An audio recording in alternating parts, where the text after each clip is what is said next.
There we go. Okay, now we're back. We're good. Sorry about that. Just a little mishap there. So what we were saying is my cell phone just went off, and it was an Alice Cooper song from his album Welcome to My Nightmare, and the song is called The Black Widow. It's actually pretty cool. I think I may have talked to this about this a while ago, but the opening actually is really cool because even though he's passed away, Vincent Price did the opening to the song, Very cool. and it's pretty decent because there's just like kind of like drum beat kind of music faintly in the background, and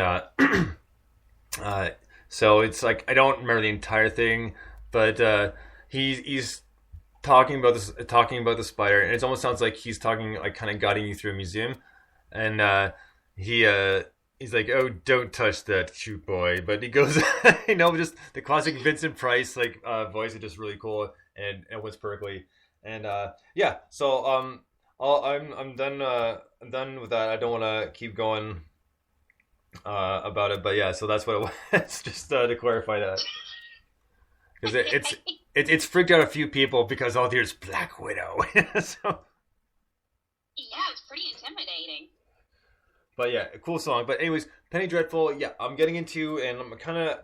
I'm not, like I said, I'm not completely invested, but at least they're developing characters because they have like Frankenstein, and they have the sort of like gunslingers kind of slash magician from the West, and then there's which I'm pretty sure that he's a werewolf.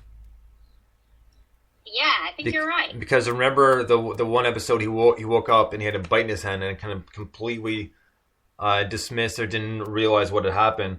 And from background on werewolves, that's what usually happens at first before they realize they're actually a werewolf.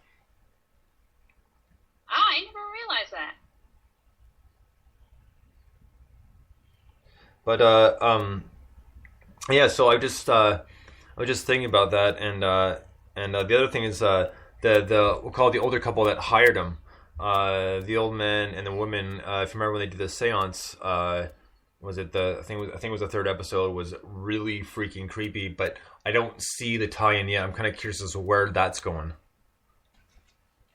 Yeah, I'm really curious how everything's going to end up tying together. It kind of has a League of Extraordinary Gentlemen feel to it. So you have some, that are not historical people, but historical characters that have been in the horror genre, and seeing how it ties together. Obviously, Dorian Gray and Frankenstein. Right. You know what? I forgot about Dorian Gray actually, and that's obviously just a book, but kind of, I don't know. Bringing the phrase kind of I guess kind of a good idea, but I didn't think. I mean, I don't remember the book very very well because I did read it, but I don't remember him being that creepy. He was more, for lack of better words, more aloof. Okay. I mean, so, and he was like, obviously he was into his painting and everything else. But it is like, I know the one scene with, I don't remember the name off the top of my head, but the other character, like, it just, the love scene, we'll call it. Let's go a little gross, just because, like I'm pretty much going to guess she's got TB. Yeah. Because she's coughing up the blood, and like when he was into that, it's like, ugh. I totally agree. In fact, I was just like, I have a thing, the TV rundown. I try to like hit up a few shocking things each week that happen on TV, and Penny Dreadful's been more than giving quite a bit of material for that section. But when I saw that, it was just it was so gross. I remember reading the Dorian Gray novel. It's one of my favorite books, actually, and I think there's a lot that in that book that people kind of, they don't say, but you kind of have to draw from it. I think they're kind of doing a good job bringing the character to life on the show, because there are things that you're not quite sure, did you see that right, or do you understand that right about his character? But the thing that just really has been shocking is that the woman does have tuberculosis, and Ethan, Josh Hartnett's character, is, they're hooking up, and she's got the highly infectious TB, and he doesn't seem to be scared he's going to get it at all. Yeah, I know. At that time, I guess, like, it just, I guess, right from person to person, there's a quarantine and that sort of thing, and so, like, yeah, I'm curious to see how it's going to turn out, because, like, I know it's supposed to be a little bit gross, obviously, Penny Dreadful.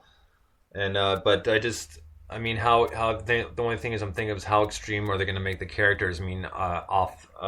How far off the beaten path are they going to go with some of these characters?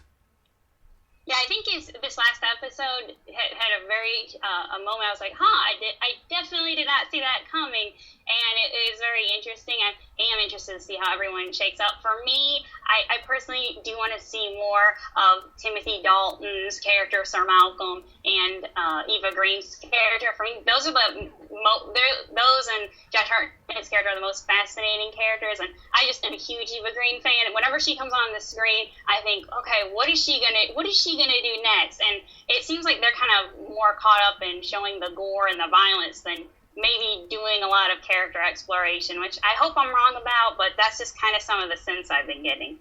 Yeah, no, I can see that for sure. Like I said, it was just one of those things that kind of saw. I was like, you know what, I'll give it a try. And the first episode, honestly, I wasn't sure if I was gonna watch the second one, just because like the first one, like there was a lot of detail, but it just didn't quite draw me. And the second one wasn't too bad. The third one, now they're kind of getting there, but I'm still kind of waiting for that one episode that's gonna go. Like, yes, like I really want to keep watching this. Yeah, I am waiting for it to grab me as well. It moves kind of really slow, and I guess people are enjoying the gory payoffs. That's not really my thing. I understand if it's other people's, but I am intrigued by the characters. But we'll see what happens. I think I am anxious for it to work because Timothy Dalton is on a show, and I think he's an outstanding actor, one of the most underappreciated James Bonds, and so I am seeing Eva Green, who was phenomenal on the show Camelot, which did you ever see that? I did not.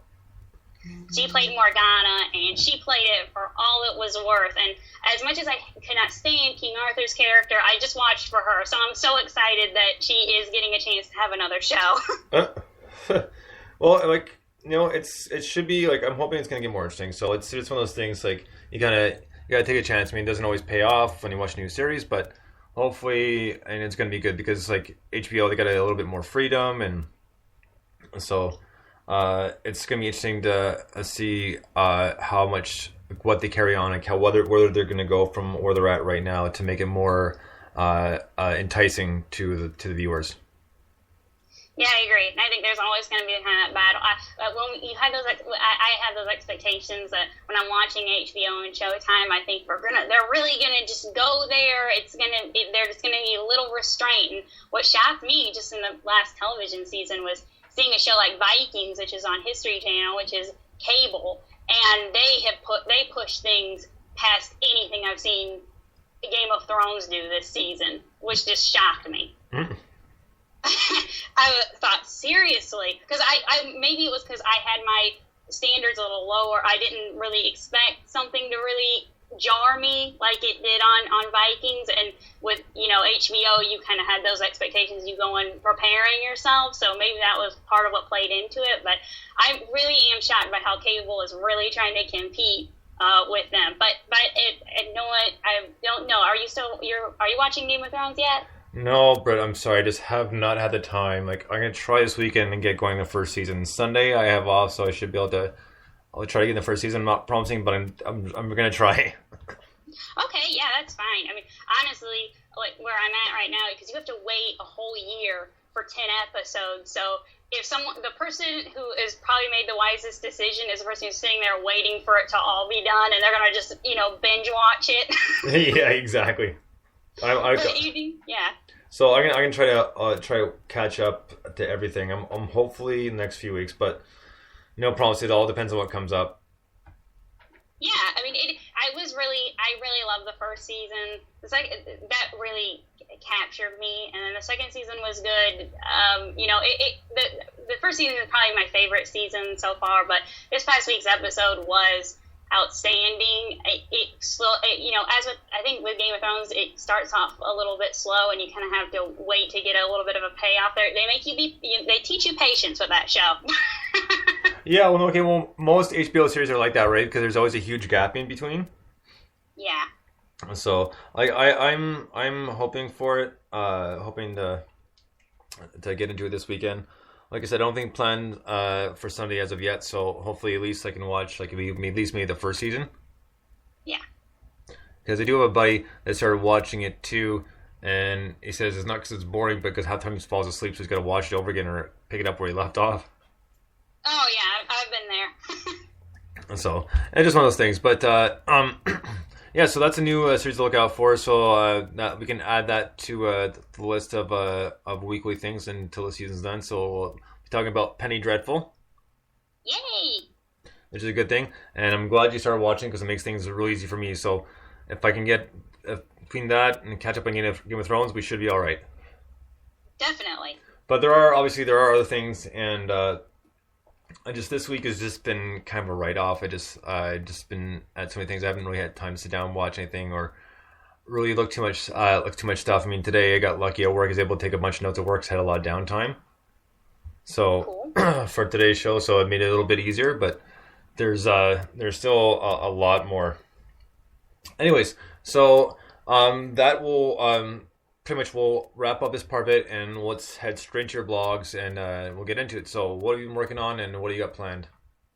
Okay, well, I did a review of Maleficent, which is the new Angelina Jolie movie that swept the box office with $70 million domestic and $100 million abroad, so it brought its grand total to 170.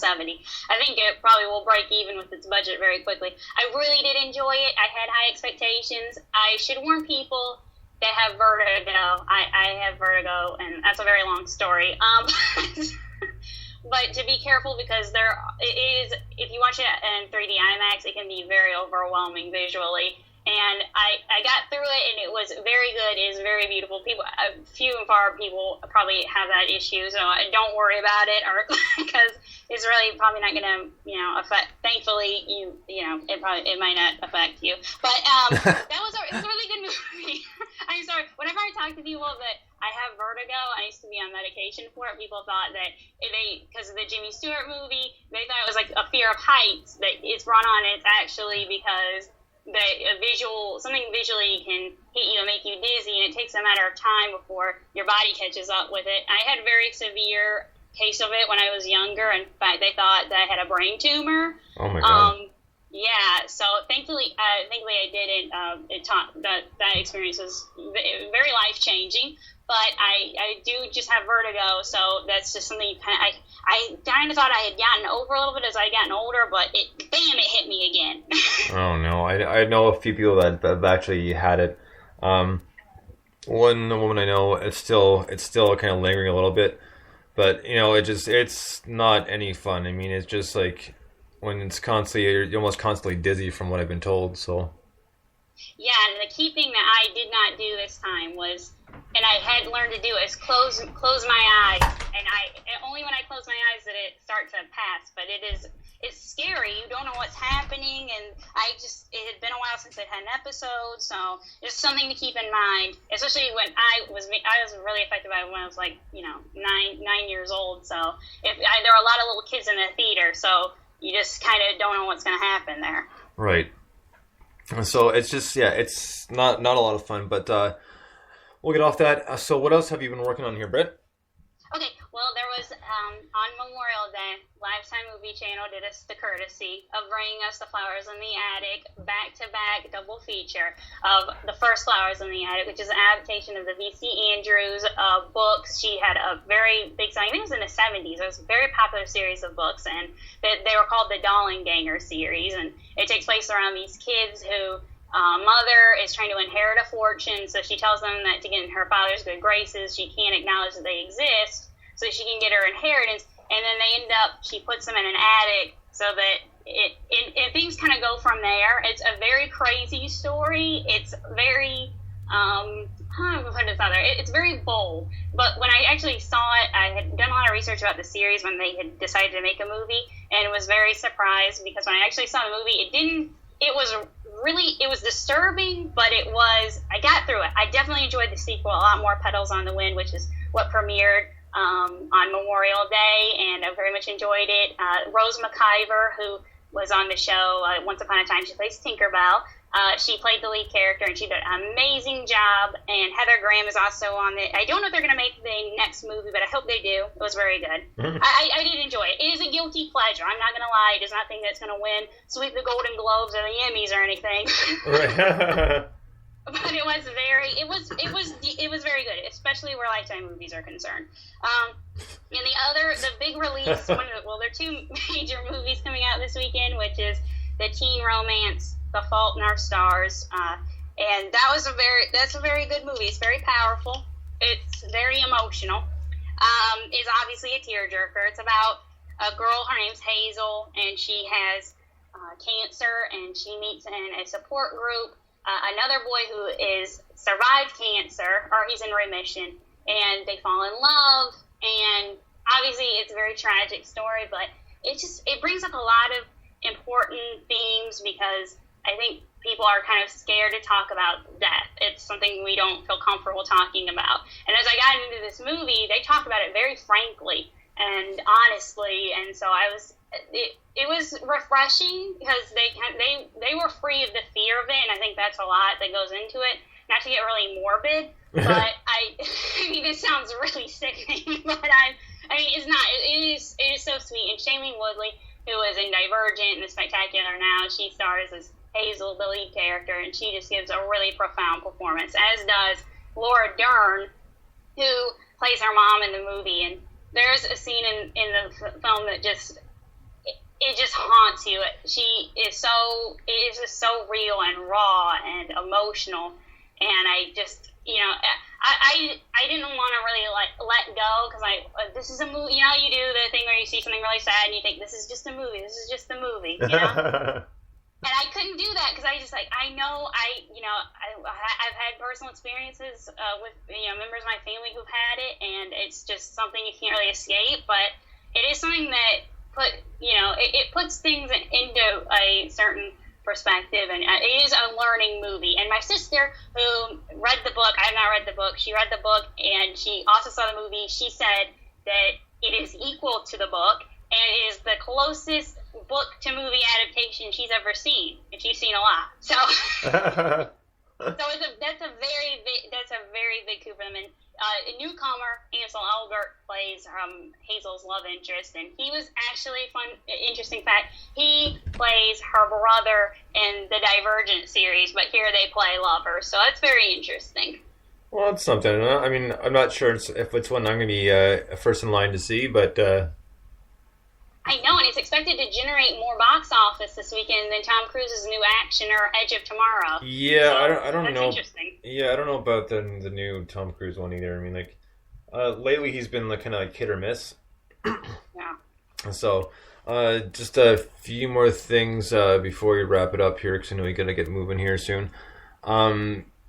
There's last night, unfortunately, I didn't make it. The nursery was in town at Call the Office. And from what I heard, they played a stellar show. I've seen them live before, so I wouldn't expect anything less from them. So they were in town last night. Unfortunately, I had a personal matter to attend to, so I couldn't make it, which kind of bummed me out. But we'll get them next time they're in London, because we're going to try to do an in-house interview. The Gypsy Ghost, a local London band, they've almost hit their marker for their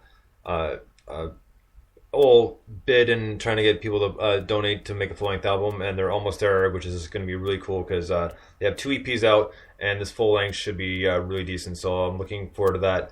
And a couple other things, Crosswires, the band Crosswires, have a new EP in the works, so it shouldn't be too long before that's out. There's actually a free download on SoundCloud right now, and it's only available till I believe tomorrow or Saturday.